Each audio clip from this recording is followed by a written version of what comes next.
So this stuff kind of makes me laugh. After the Series S, X generation, and PS5 generations were launched, you could already tell that there was, in my opinion anyways, some kind of a weird move to start pushing graphics and all this stuff that, yes, they were used in the previous generations, but the previous generations, people usually lock their games to 30 FPS, except in certain scenarios like fighting games, which had to run at 60 FPS and so on and so forth. And now that the Nintendo Switch 2 has come out, there are people who seemingly are praising this device for being capable of doing things that consoles have been capable of doing for a very long time, which is weird.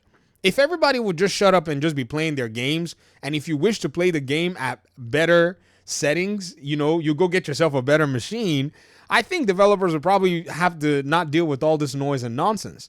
So Digital Foundry put their DF Direct 222 available for their backers and supporters and stuff, where they show the Switch 2, PS4, PS4 Pro benchmarks. They also show some other benchmarks for the Series S, the PS4, and even the Switch 2, DLSS. They show the resolution and blah, blah, blah. But it's just funny because all of this is playing Cyberpunk 2077 at 30 FPS. I mean, that's just...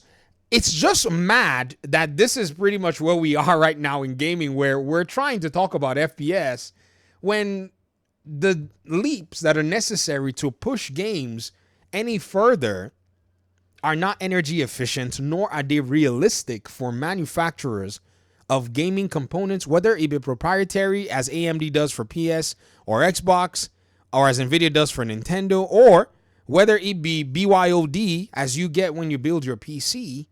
You can't buy those devices and expect those devices to be commercial grade devices.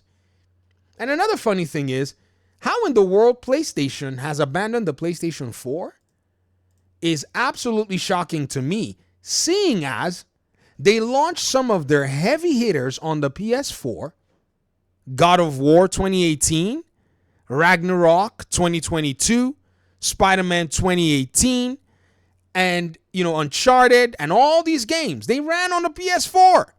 If they were still making PS4 versions of their games, Horizon Zero Dawn, Horizon Forbidden West, developers will align themselves. You see, Nintendo doesn't care about all these other third-party developers doing whatever they want. They just make the game to align with their own standards, and they sell their hardware, and these developers have to line up with those standards. As CD Projekt Red, who could not align their PS4 version of Cyberpunk 2077, only to basically make it work for a handheld to be able to do it because it was financially imperative, is, in my opinion, the biggest scam that we've basically seen. And I use the word scam lightly. Yes, the Switch 2 is in more cases powerful than the PS4. However, this is the same company that squeezed in The Witcher 3 Blood and Wine DLC and such into the PS4. Where there's a will, there's a way. Scope is the first place that you start when you're building your games for these platforms. But now that they've basically come out here to give them a little bit more power, funding their games, because, I don't know if you know, they're AMD sponsored and Nvidia sponsored games. You know that, right? Yeah, AMD and Nvidia want to sell juicier hardware, so they'll fund the games, give them tools, give them, access to developers and all kinds of secret sauce so that they can leverage the hardware in a way that pushes gamers to see the more advanced stuff to go buy the more advanced hardware. It's a nasty system out there, just letting you know at the end of the day. So when I look at this stuff from, Digital Foundry, where they count all the frames and they realize, oh, look, we counted the frames, and at the end of the day, after doing some optimization and doing some whatever, we were able to get y'all to the dreamland of 30 FPS. I got to ask myself and say, so you mean to tell me that people are going to go ahead and enjoy this game and then tell me again, well, it's a Nintendo Switch. You can't expect the game to be 30 FPS, blah, blah, blah, blah, blah, blah, blah, blah, blah. I told y'all last year when everybody was yelling about, oh, Obsidian said they're going to do 30 FPS. Oh, Gotham Knights is 30 FPS. Oh, I said, guys, y'all are over here yelling 30 FPS when Legend of Zelda, Tears of the Kingdom, can't even touch 30 FPS, and yet you guys voted for President of the Year. And somehow I'm supposed to take this stuff seriously from people talking about this when They know that they can easily play these games at better performance if they would just invest the money in the hardware, but yet pretend when a developer is like, hey, we can do 30 FPS, and everybody yells and says, no, 60 FPS must be the bare minimum. Like it doesn't take work to get there. Because I'm seeing it take, at least in my opinion, more work to even get Cyberpunk 2077, which did lose its support on the PS4, right, to then run on the Switch 2, because once they saw the financial possibilities, all of a sudden the technological challenges vaporized. And again, what's this talk I'm hearing about Ghost of Yotei looking like the prequel? How else is it supposed to look? I told y'all that next gen was a scam. You guys didn't believe me. I said, guys, it's marketing. They're just playing games with you. And I remember some people telling me, well, the difference between next gen and blah. I said, man, can people just admit that, you don't know what you're talking about? They were just parroting basically the same narratives. Now you're going to play a game that carries a 2019 release aesthetic, but was even developed before 2019. It just launched in 2019, 2020. And the next game that's coming after is going to be doing the exact same thing. But they're going to tell you it's only on PS5, even though we know that its predecessor, which seems like it's created in the same world, leveraging similar mechanics and such, could run on a PS4, but they want to basically blast you into a new console requirement that you don't need.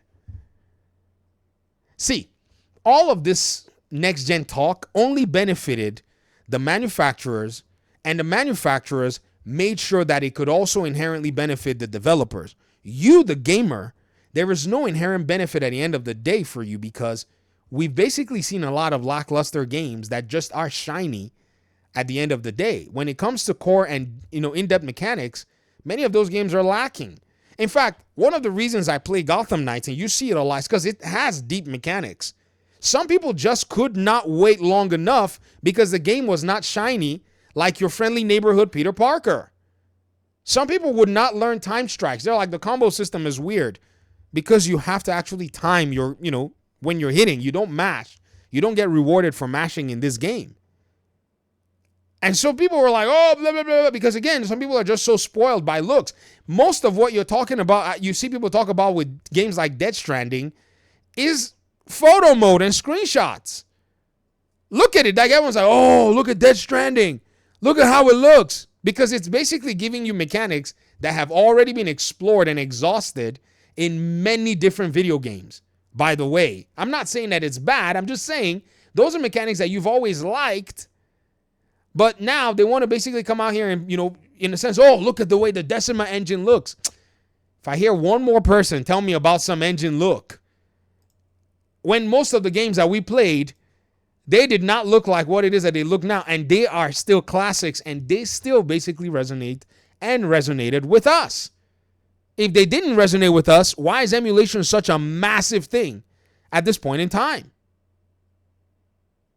So it goes to show that gamers, maybe we have been, hypocritical about our so-called, preferences and requirements.